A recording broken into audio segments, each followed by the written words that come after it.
Welcome to Lecture 17. This is the first part of a two-part lecture on discipline, and I have already said quite a bit about discipline already in the course in different lectures, so I will rehearse that a little bit with you as a way of setting up the context for what we're going to be talking about in these lectures.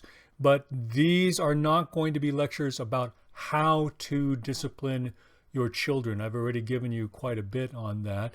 I've mentioned how some parents, when they come to parent seminars and workshops, that's what they're really looking for.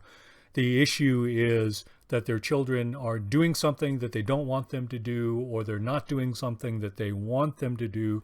The parents have tried different things. It doesn't seem to be working. They're frustrated. They're looking for some help.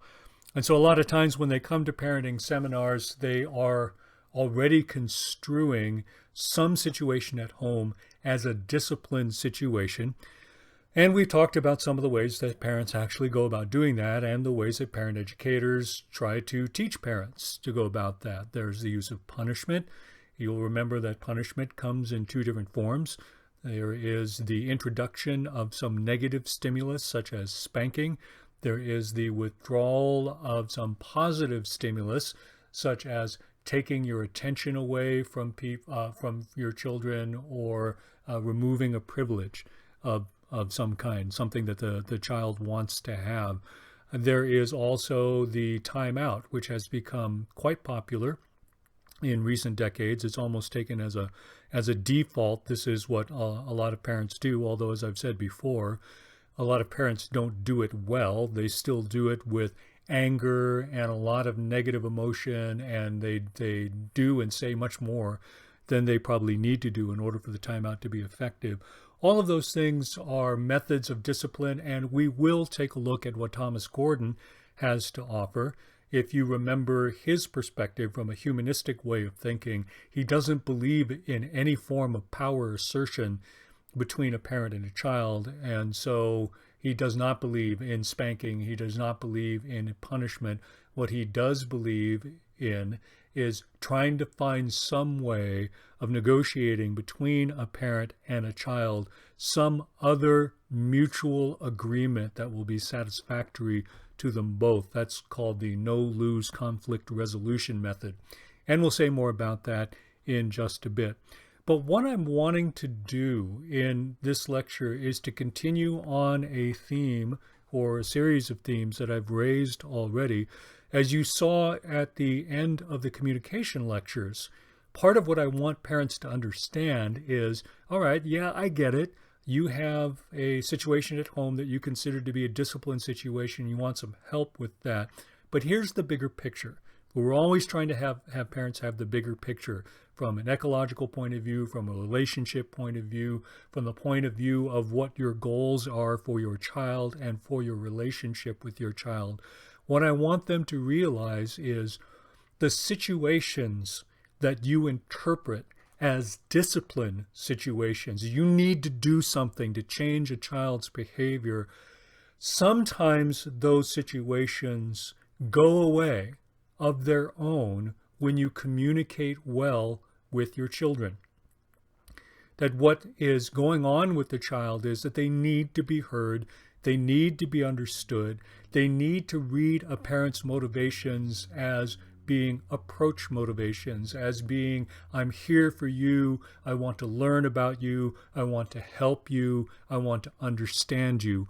All of those kinds of things that children are reading off the nonverbal aspects of a parent's communication. If parents can get good at changing their own attitudes and changing their approach to their children so that kids get that and they feel safe and they feel secure in that, that in and of itself can take care of a lot of discipline or so-called discipline situations. Now, one of the caveats here is that if things have gone badly for a long time, it's not as if all of that can be fixed overnight. Children will need to learn again that their parents are trustworthy, and the parents then will need to manage their own emotions in relationship to their children and do that consistently over a period of time in order for the trust relationship to be reestablished. So this isn't a quick fix. by any means. But if the parent or the child are able to get to that place, they will find that they have a lot fewer conflicts and won't need techniques to sort those conflicts out.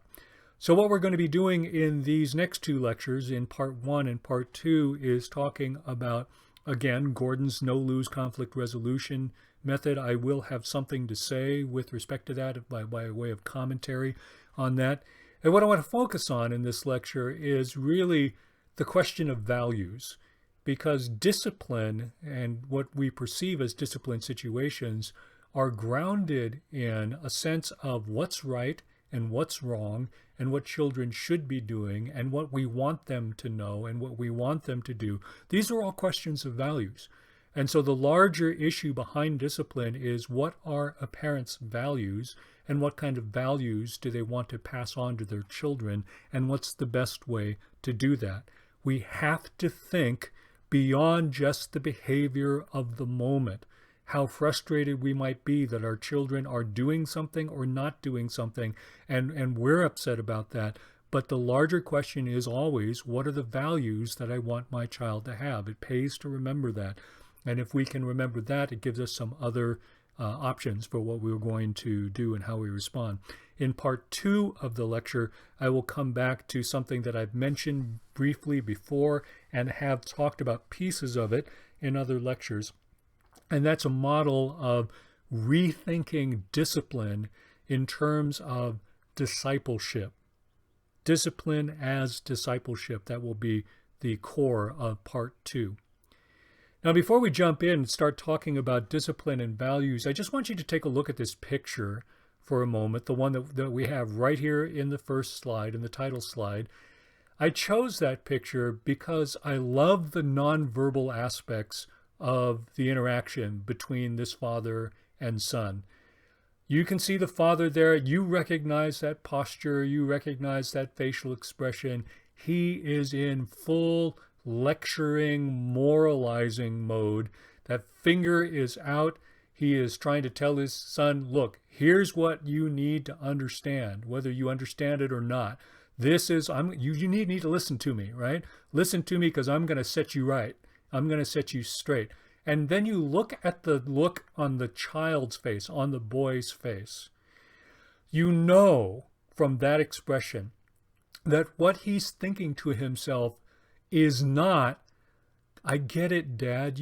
I'm just so grateful to have a father who is as wise as you are. I'm soaking it in, and I'm going to be a better person for this. This is not what the child is thinking. My immediate thought is, I think back to the old Charlie Brown Peanuts cartoons, and anytime you had an adult speak in one of the cartoons, what the kids would hear is, wah, wah, wah, wah, wah, wah, wah. That's what this boy is hearing. He's not really listening to what his father is saying. If anything is going through his head, it's something more along the lines of, oh, please, I've heard this all before. Here we go again. Maybe I just sit here and take it and listen to it, and then I'll go off and go do whatever it is that I want. I'll nod every once in a while so that he'll think that I get it, right? This child is not really listening. And part of the reason that the child isn't listening is because of the way the parent is approaching the situation. And what I want, again, for parents to understand is, think about what your goals are. This is not just about the short-term immediate goal of changing a child's behavior. What kind of a person do you want your child to be? What kind of a relationship do you want to have with your child? And then modify your own behavior accordingly. So we can start this discussion of discipline then with a big question, and that is, do parents have explicit or conscious socialization goals? Do they actually have goals for their children? What is it that they want? What is it they're trying to pass on to their children? I mean, let's be realistic about it. When you discipline a child, if you really think about it, your goal is not to just change the behavior in a temporary way so that the problem isn't there anymore, but rather you want your child to hold your values. You want your child to understand that what they're doing is wrong for some reason, and you want them to internalize that sense that says, I shouldn't do this because to do this is wrong. Now, even frustrated parents then, who are looking for immediate change, if you help them to think about it, they have some kind of at least implicit values about what kind of behavior is appropriate, what children should do and what children shouldn't do, and already becoming more conscious of those values allows a parent to be able to say, well, okay, so one of Thomas Gordon's ideas with respect to how you approach discipline situations is that sometimes you need to modify yourself. Parents need to modify yourselves. I have this value. I learned this value as a child. It may be part of my culture, but is it necessary that I hold that value? Do I have a really strong reason why I hold that value? Is it something that I'm willing to change? Is it something that I'm willing to give up? So frustrated parents can be helped to look beyond just their demands for immediate change, to examine their own values, figure out which ones are implicit. Some parents, of course, have very explicit values and very explicit goals for their children. Lying is wrong, and I want my child to be a truthful person. I want them to always be able to speak the truth. And with that then comes the ability to be able to say, so what am I doing to help encourage my child to be a truthful person? Is punishing them for telling a lie going to get me there, or is there some other possibility? So the key question here is whether or not a parent's discipline techniques actually succeed in achieving the value socialization goals, not just the behavior change. If you've ever been caught lying, I recently had a conversation with a couple that I've been working with, and the groom, I'll be doing their wedding later in the summer. The groom was telling me that when he was a kid and he would tell a lie or he would say something that he shouldn't say, what his parents would do was either literally wash his mouth out with soap or put hot sauce on his tongue. You know, something very unpleasant. It was a punishment for saying the wrong things, for saying inappropriate things, or for not telling the truth. Now, his bride did not grow up in a family like that, and so she's trying to sort of moderate her own emotions in this regard, but she finds that a little bit horrifying, that parents would actually do that. Now, did that teach the groom the lesson that he needed to learn with respect to being a truthful person? Well, sort of. Yes, it did. But the question is, even if you manage a long-term change of behavior, what happens to your relationship with your parent? Does that succeed in both achieving that goal and keeping the relationship intact? So think about all the long-term consequences of thinking too narrowly and focusing in on changing the behavior of the present without thinking about how it is that what you're doing by way of discipline is shaping the long-term relationship and is shaping whether or not the child is able to get to be the person that you actually want them to be. Now, with that then, we have to recognize that value socialization is not just a matter of some kind of one-directional transmission of values. You don't just sit down with a child one day and say, look, son, daughter, here are all my values, and I want you to hold them. There you go. Please memorize them, because if there are any infractions, I'm going to punish you. That's certainly not going to work. Rather, what we're talking about is children internalizing values over the course of time through a relationship of influence. This is less a matter of how do I manipulate my children or use discipline techniques to make them stop or start doing things, but how do I build the influence that I have with a child? How do I use that influence in order to shape their values? Certainly, then, when you think about a relationship of influence, then one of the things that we need to remember is that you need to be a particular kind of person yourself. And so that's going to be part of both of part one, this lecture, and part two, next lecture. We're going to, in this lecture, examine concerns about models of discipline and power. We'll present again some of the different ways of thinking about that. And then in part two of this lecture, we're going to present a model of parenting as discipleship to create the bigger picture, the broader perspective that I believe Christian parents should have as they begin to ask questions of discipline. Now, parent educators, of course, and particularly we could say Thomas Gordon here, but other parent educators as well, are concerned about exaggerated uses of parental power. As far as Thomas Gordon is concerned, power is not legitimate authority, certainly not within a humanistic framework. And some of that concern comes from, obviously, the prevalence of child abuse, that parents get out of control. Sometimes what started as a discipline situation, what they don't recognize is the way in which, when you don't approach the relationship in a way in which the child is actually feeling heard and understood, and again, depending on the temperament of the child, it can escalate from the child side. The child feels unjustly treated and ramps up their emotional response. The parent then feels even more out of control, and back and forth it goes until the parent, looking for some way to gain control of the situation, again, pulls out the ultimate power move and abuses the child.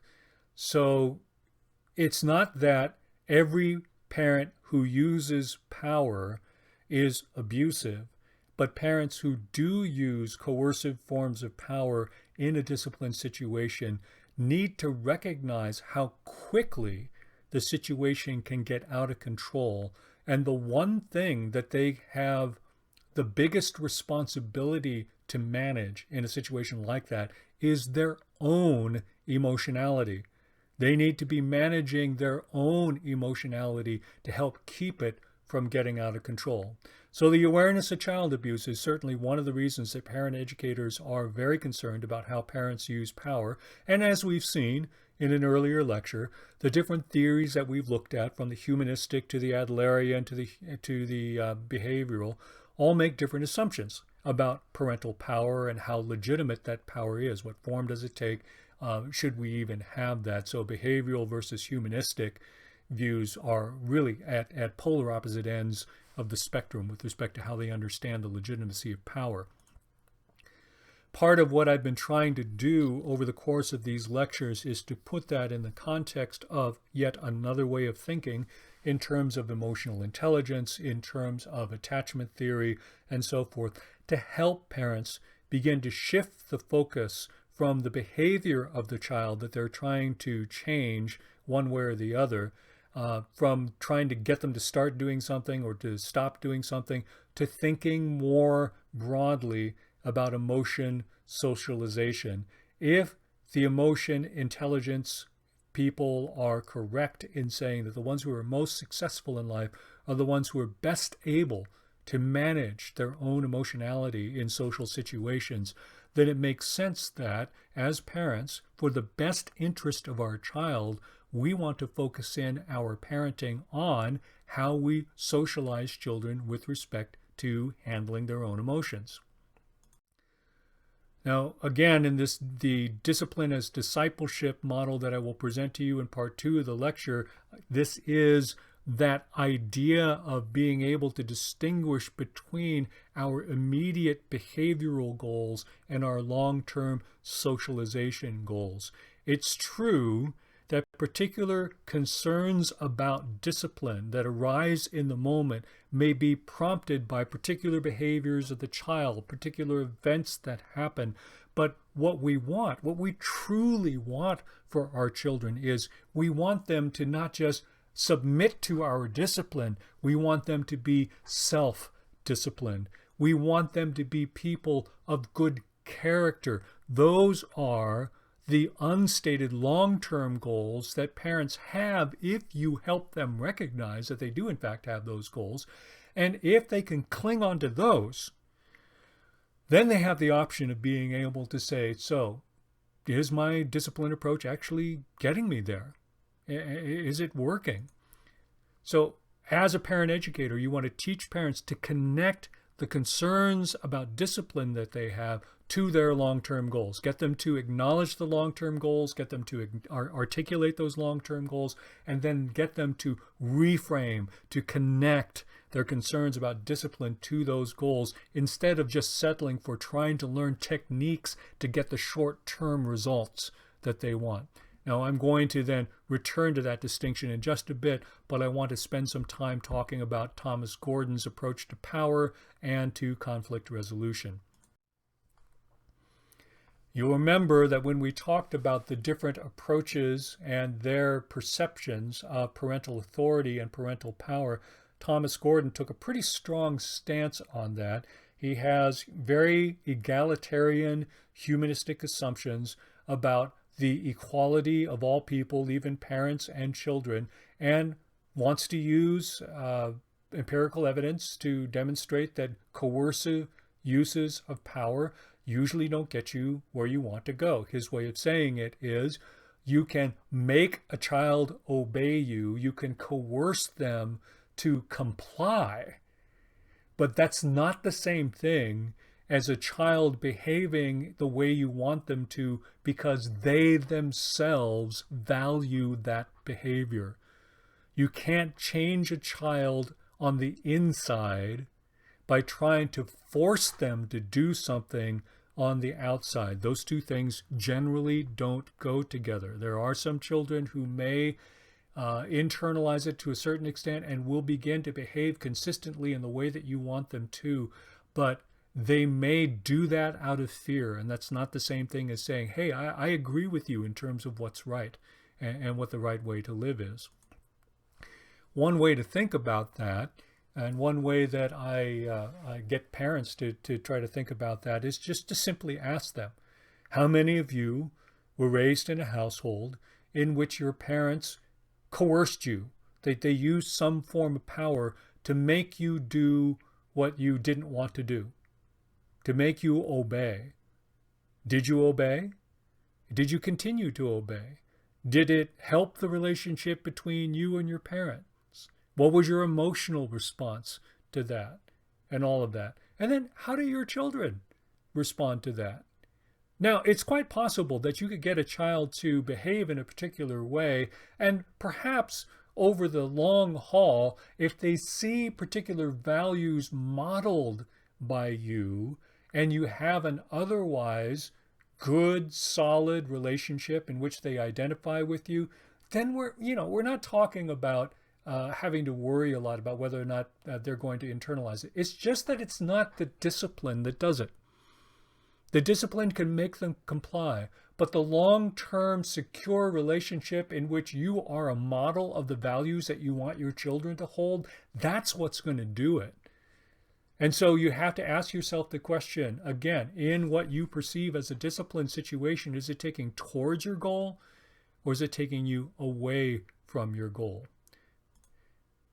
Now, on the basis of those kinds of understandings of parental power, Thomas Gordon says, all right, so here's the option for you. Here's another way of thinking about it. Remember the model of problem ownership.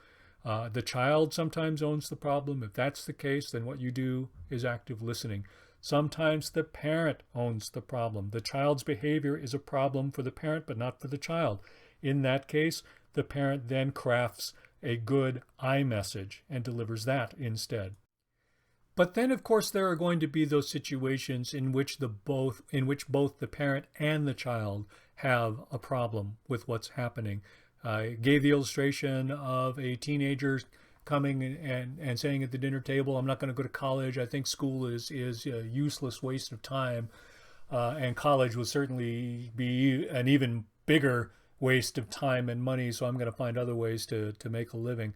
In that case, probably both the child and the parent have a problem, particularly if you're talking about a parent from a conservative culture that values education very highly in terms of future success. So the child has a problem with school, and the parent has a problem with the child having a problem with school. And in that particular case, what Gordon says is you need a no-lose conflict resolution method. We're looking for a win-win here. Now, he also then calls that the method 3 conflict resolution method, because he says there are two methods that parents often use. And method one is whatever it takes for the parent to win.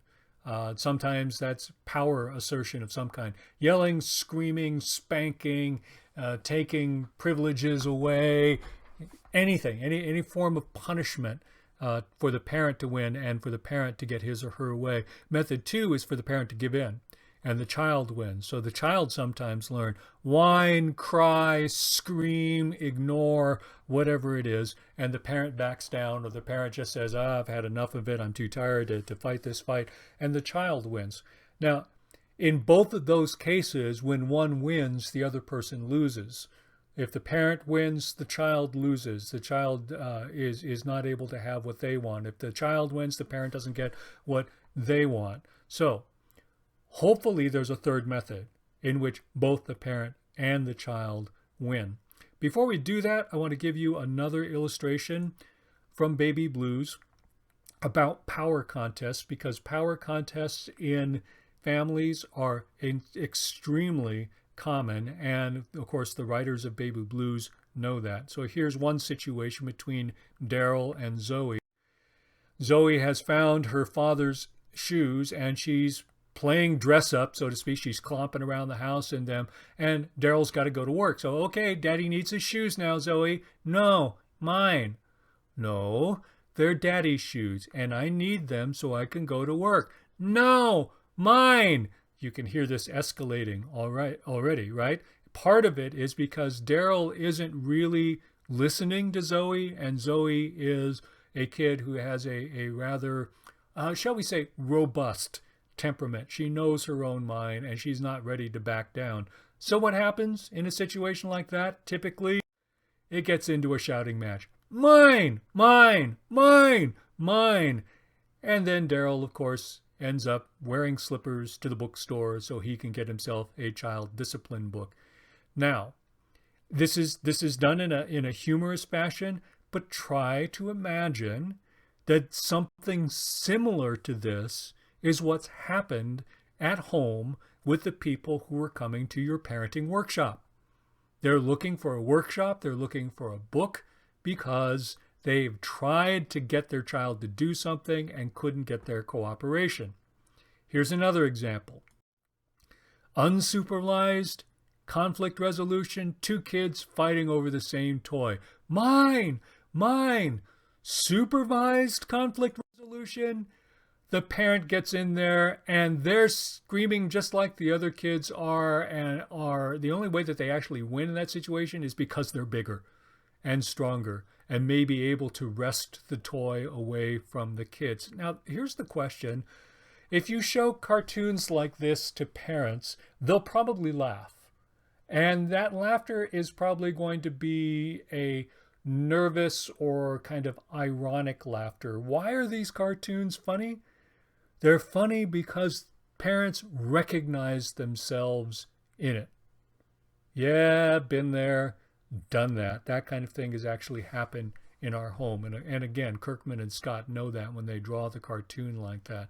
So is there a way to be able to get past an impasse like that and for everybody to win instead of having winners and losers? Well, Thomas Gordon would say, yes, as a matter of fact, there is, and he calls it Method 3, or the no-lose conflict resolution method. Now, just like with active listening and iMessages, just like you have probably heard similar ideas with other approaches to parenting or family life or marriage or even organizational behavior, You have probably heard something very much like this under the heading of brainstorming.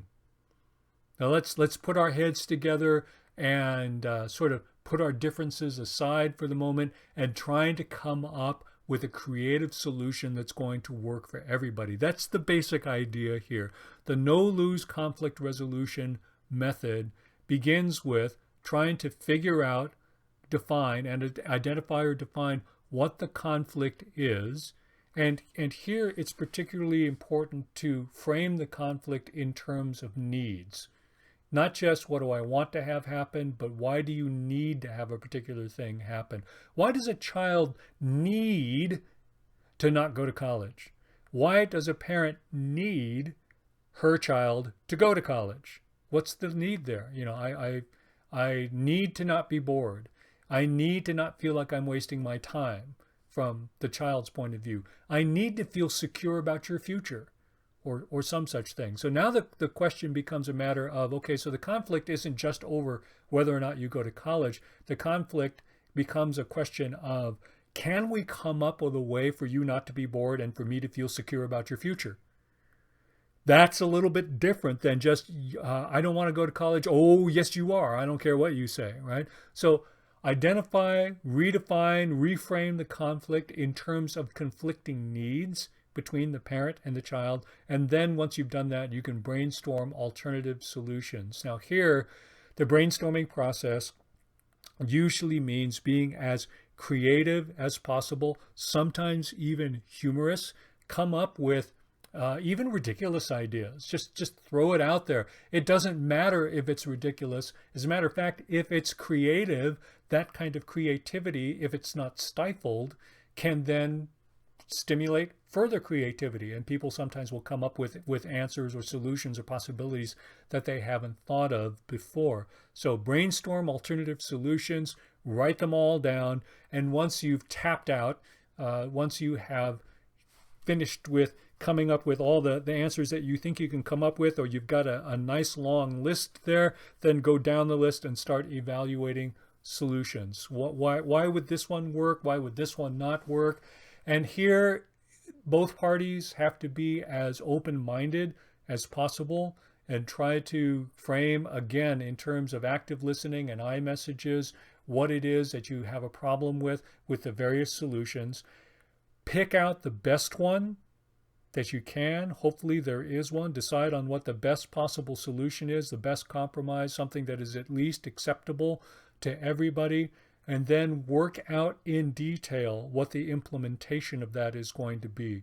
What needs to happen next? Who's going to be responsible for it? At what time? What's the deadline for making sure that that happens? When are we going to come back and talk about it again? So all the details need to be worked out so that it's not, there are no miscommunications. Best to write it down and keep it in a place where people have access to it. So again, there's no miscommunication. And then make sure you schedule that follow-up. Let's try this solution for a week. Let's try this solution for 2 weeks. In 2 weeks, we'll come back and we'll sit down at this table on a Friday evening at 8 o'clock and talk about how it's gone for the past 2 weeks. Something like that, right? That's the gist of it. And you can find various versions of that. Certainly you find it in PET, but you can find various versions of that in other books that may use slightly different language. So similar methods are common to other parenting approaches. And again, Thomas Gordon's not terribly happy about that, particularly if they're using it within the context of an approach that supports more coercive forms of authority that Gordon himself would not support.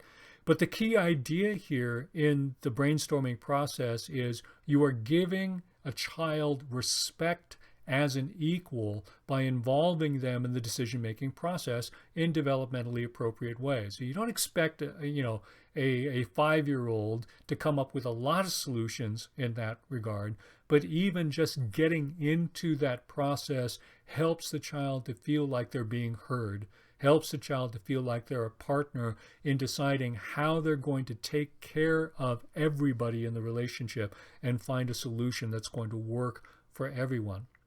Now, let me then respond to this no lose conflict resolution method. The first thing that we probably have to recognize is, and again, Thomas Gordon was writing this stuff in the 1970s. And from the 1970s and into the 1980s and onward, there were a lot of books on how to resolve conflict, on conflict resolution, and so forth. But the place that the literature has come to now, we don't see a lot of people talking about conflict resolution anymore. Reason being that there are a lot of conflicts that never get resolved. I believe I mentioned it somewhere earlier in a lecture. Maybe I'm not remembering that correctly, but the marriage researcher John Gottman has said that there are perpetual problems in couples. Even the best, most stable couples have perpetual problems that after 20, 30 years of marriage, they're still sometimes arguing about the same thing and not coming to some kind of resolution of that, and that's normal. And that doesn't get in the way of those two people having a successful marriage with each other. So what a lot of conflict specialists do is they talk instead about conflict management. How do we manage the conflict in a relationship so that it doesn't get out of control, so that people are getting what they need out of the relationship rather than focusing on having to come up with some kind of a resolution.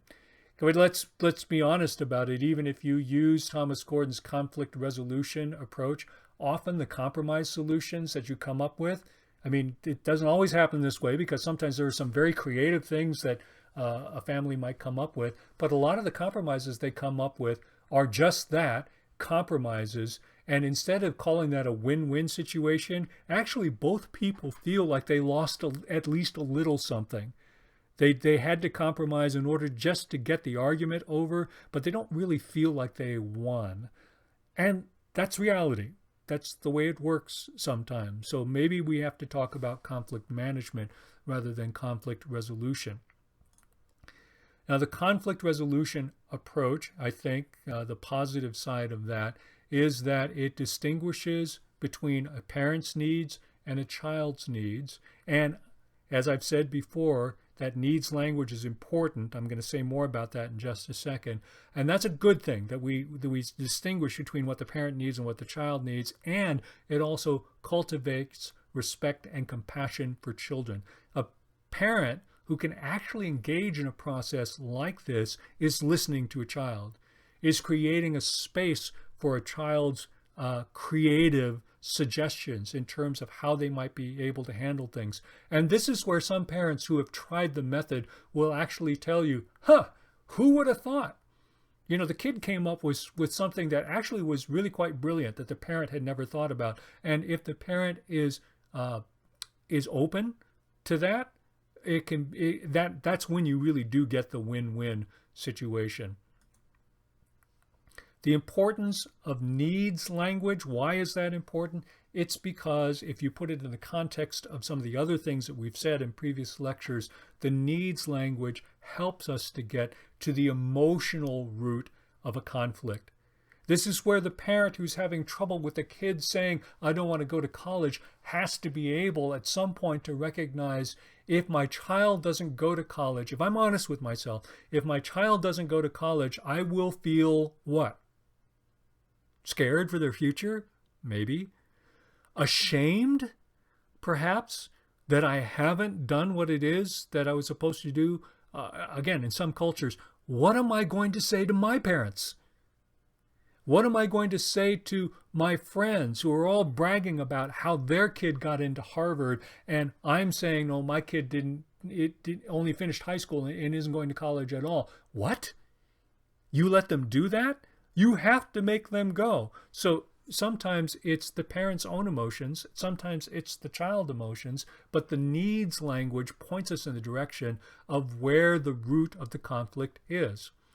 When we think about the child's needs, and the part of the reason that we're having a conflict is because a child has needs that aren't getting met, it can remind the parent to attune. It can remind the parent to tune into what's happening just below the surface, and it can remind them to be mindful themselves of their own emotions and to be able to acknowledge it, at least to yourself. and to be able to step back if you need to, if you're feeling like you're starting to get a little out of control or you need a break to think things through. But the needs language is not enough to convey the value socialization goals that parents have for their children and that are often underlying discipline situations.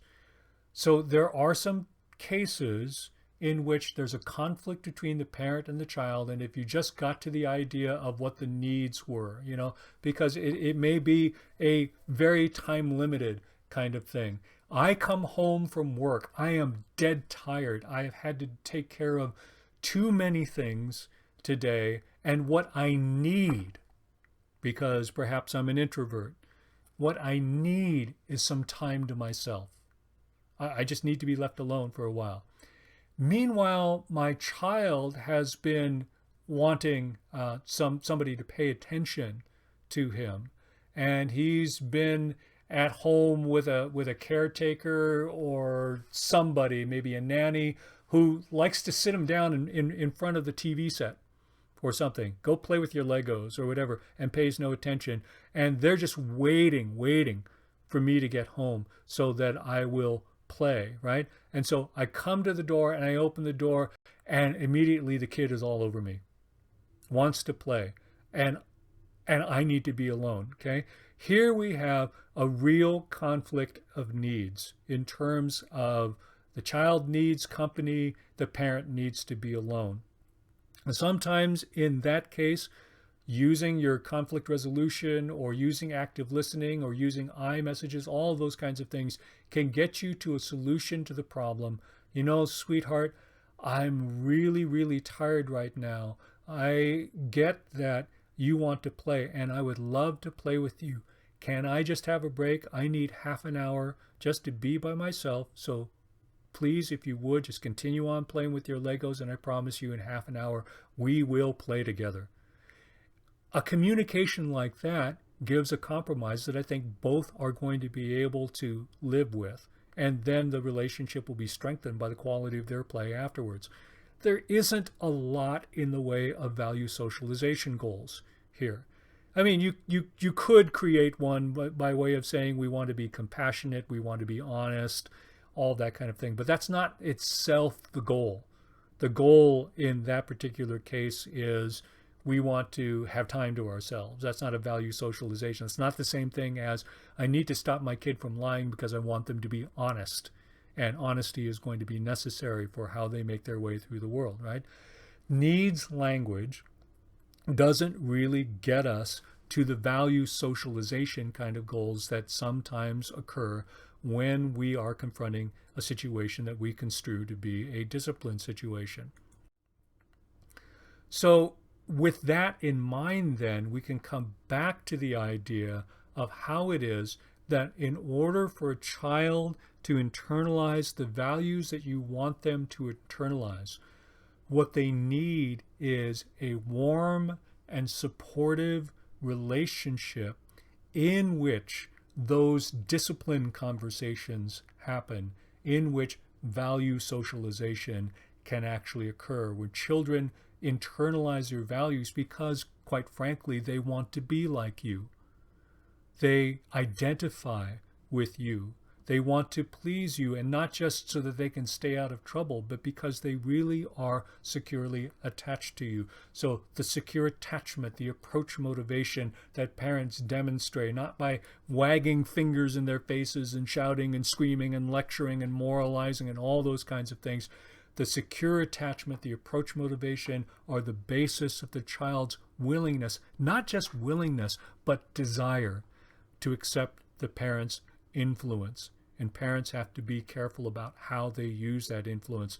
This, again, is something that you can see even in the organizational literature these days, that what some organizational experts are saying to leaders, people who are leading companies, people who are leading organizations, is it's not about you using power. It's about you cultivating influence, and influence is cultivated through relationship.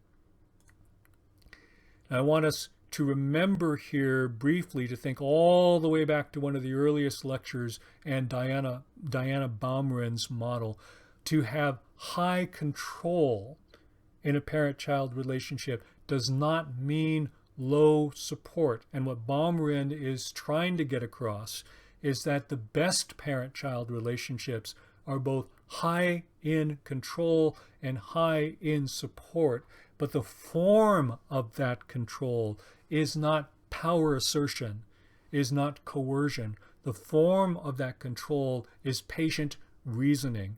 The parent does not give up on what it is that they want the child to know, but they do it in a way that doesn't kind of run roughshod over a child's emotions. They try to convince the child. They try to use Dan Siegel's terms, they appeal to the upstairs brain so as not to enrage the downstairs brain. And so it's very important to recognize that it can be successful for a parent to set limits as long as those limits are set in a calm and reasonable way. That's much more effective than verbal abuse and humiliation, which enrages the downstairs brain and makes the child want to rebel. Even if you get cooperation, even if you get them to comply with your demands and your rules, that doesn't mean that once they are outside the sphere of your influence, that they're going to continue to do the things that you want them to do. So there is a need for both limits and nurturance. It's not either or. Again, Baumrinn wants to make a very specific point. We need high control and high support. So it's not either or. We need both emotional attunement with developmental appropriateness. And those two things are then the context of why it is that limit setting succeeds. The parent who has a strong relationship with the child is securely attached to the parent, can set limits without conflict, can set limits without it having to turn into a more extreme discipline situation, the kind that makes you go to a workshop or buy a book. And the method that you get there is not as important as the motivation communicated, the nonverbal aspects of how you do what you do. What does the child perceive from the parent in terms of the parent's emotional stance towards the child?